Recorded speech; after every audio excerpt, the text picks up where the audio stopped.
Helicopter দুর্ঘটনায় president Ibrahim রাইসির মৃত্যুর শোক কাটিয়ে নতুনভাবে ঘুরে দাঁড়াচ্ছে ইরান। এদিকে নতুন সংসদে ভাষণ দিয়েছেন ইরানের অন্তর্বর্তীকালীন প্রেসিডেন্ট মোহাম্মদ মোখবার।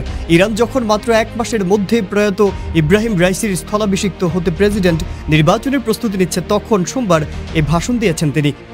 5-স্টার রেটিং প্রাপ্ত বিএলডিসি টেকনোলজির Walton super saver ceiling fan 65% পর্যন্ত বিদ্যুৎ বিল সাশ্রয় করে আপনাকে রাখে প্রশান্তিতে। ওয়ালটন ফ্যান হাওয়া বদলে দেয়। মোখবার তার বক্তব্যে রাইসির ক্ষমতায় থাকাকালীন সময়ে প্রশংসা করে বলেন, ইরানের অপরিশোধিত তেল উৎপাদন, যা দেশের জন্য হার্ড কারেন্সির মূল উৎস, প্রতিদিন 3.6 মিলিয়ন ব্যারেলেরও বেশি বেড়েছে। ইরানের তেল মন্ত্রী জাবেদ ওজি রোববার বলেছেন, পশ্চিমা নিষেধাজ্ঞা সত্ত্বেও ইরান এখন প্রতিদিন প্রায় 20 লাখ ব্যারেল তেল রপ্তানি করছে। সাম্প্রতিক মাসগুলোতে ইরাক, ইসরায়েল ও পাকিস্তানি সামরিক পদক্ষেপ নেয়ার পরও রাইসির অধীনে দেশের অর্থনীতি স্থিতিশীল ছিল বলেও সংসদে জানান মোখবার। তিনি বলেন, আমরা যেদিন ইসরায়েলকে আঘাত করি সেদিন মানুষ সকালে ঘুম থেকে ওঠার পর পরিসংখ্যান এবং সূচকগুলো একই থাকে, হার্ড কারেন্সির দাম একই, মুদ্রাস্ফীতি একই, তারল্য একই এবং বাজার মানুষের প্রয়োজনে পূর্ণ।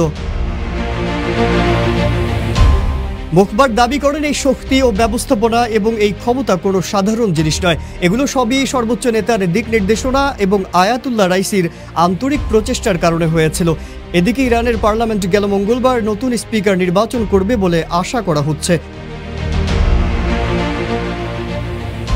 গত 20 মে ইরানের উত্তর পশ্চিমাঞ্চলের একটি পার্বত্য অঞ্চল থেকে মারাত্মক হেলিকপ্টার দুর্ঘটনার পর রাইসি পররাষ্ট্রমন্ত্রী হোসেন আমির আবদুল্লাহিয়ান ও অন্যদের মরদেহ উদ্ধার করে উদ্ধারকারীরা। রাইসির স্থলাভিষিক্ত হতে আগামী 28 জুন ইরানে প্রেসিডেন্ট নির্বাচন অনুষ্ঠিত হবে।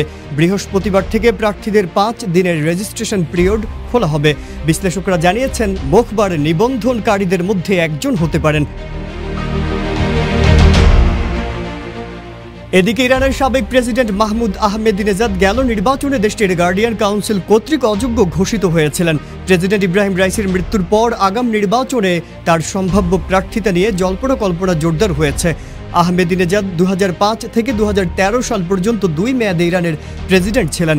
এর আগে তিনি তেহরানের মেয়র হিসেবে দায়িত্ব পালন করেছিলেন। তিনি ক্ষমতায় থাকাকালে যুক্তরাষ্ট্র ও পশ্চিমা দেশগুলোর কঠোর সমালোচনা করেছেন।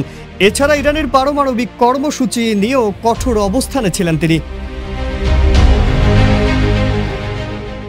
তবে দেশটিতে 2017 এবং 2021 সালের পর প্রেসিডেন্ট নির্বাচনে সর্বোচ্চ নেতা আয়াতুল্লাহ খামিনির নেতৃত্বাধীন গার্ডিয়ান কাউন্সিল তথা প্রার্থিতা বাতিল করেছিল।